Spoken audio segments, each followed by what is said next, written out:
Imagine waking up before weather forecasts, emergency sirens, or sturdy walls. The sky is dark, the ground is shaking, and nobody knows why. For ancient humans, disaster was not breaking news. It was Tuesday. Around 74,000 years ago, a supervolcano erupted at Toba in present-day Indonesia. Ash traveled across huge distances, and the climate may have changed for years. Yet stone tools in some regions suggest humans did not simply vanish. Some groups stayed, adapted, and kept making a living in a damaged world. That is the strange thing about ancient humans. They were fragile, hungry, and usually one bad week away from death. But they were also annoyingly difficult to erase.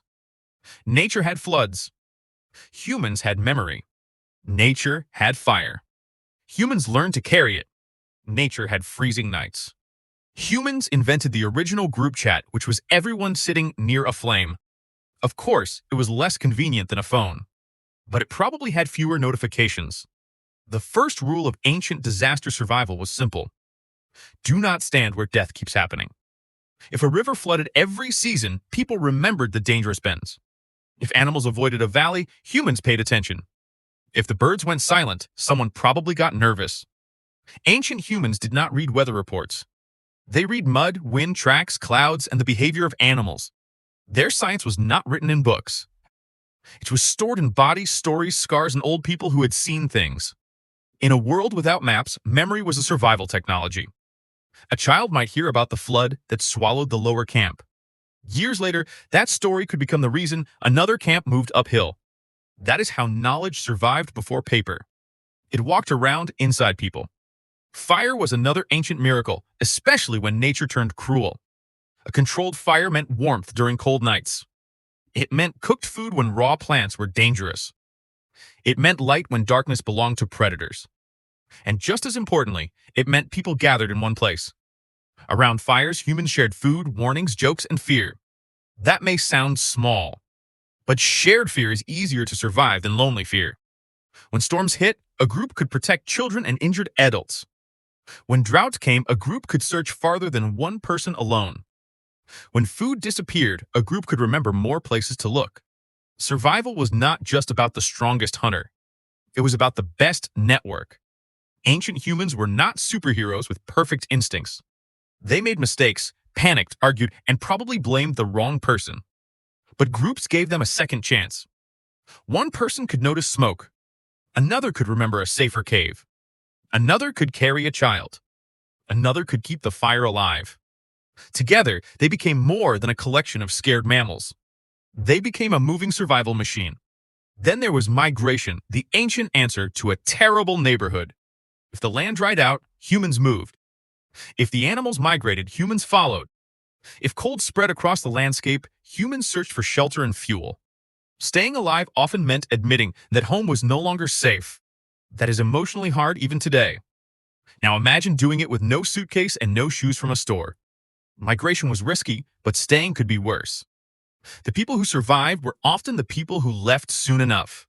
They followed coastlines, rivers, herds, and seasonal patterns. They turned the planet into a giant problem-solving puzzle. Every new place asked a brutal question. Can you eat here without being eaten? Tools helped answer that question. Stone tools were not just weapons. They were knives, scrapers, hammers, food processors, and emergency solutions. A sharp flake could turn a dead animal into calories. A scraper could prepare hides for warmth. A digging stick could uncover roots when hunting failed. Tools gave humans a way to borrow strength from the environment. A hand alone is soft. A hand-holding stone becomes a different animal. But tools were only useful if people knew how to make them. That made teaching a survival skill. A child watching an adult shape stone was not just learning a craft. That child was inheriting a disaster plan. The same was true for shelters. A cave was not always comfortable, but it could block wind and rain. A simple hut could turn open land into a temporary safe zone. Branches, hides, stones, and bone could become protection. Ancient architecture began with one urgent thought. Please let tonight be less deadly than outside. Food was another constant disaster. Modern people worry about dinner. Ancient people worried about whether dinner existed. Floods could ruin gathering grounds. Cold could drive animals away. Drought could turn familiar plants into dry ghosts. So humans became flexible eaters. They hunted, gathered, scavenged, cracked bones, collected shellfish, and tested risky plants. That flexibility was not fancy. It was survival with a very nervous stomach. The best diet was not the perfect diet. It was the diet that still existed after the weather changed. This is where ancient humans had an advantage over many animals. They could change plans quickly. A predator may be powerful, but it is often specialized. Humans were weaker but less predictable. We could eat many foods, live in many places, and learn from many mistakes. That made us weird. And in disasters, weird can be useful. But the most powerful survival tool may have been imagination. Humans could think about danger before it arrived. They could picture tomorrow's hunger. They could fear a storm that was still only a cloud. That sounds stressful because it is. The anxious brain is not always fun to live with. But in the ancient world, a little anxiety could keep you alive. The person who worried about strange smoke might move early. The person who laughed at the smoke might become archaeology.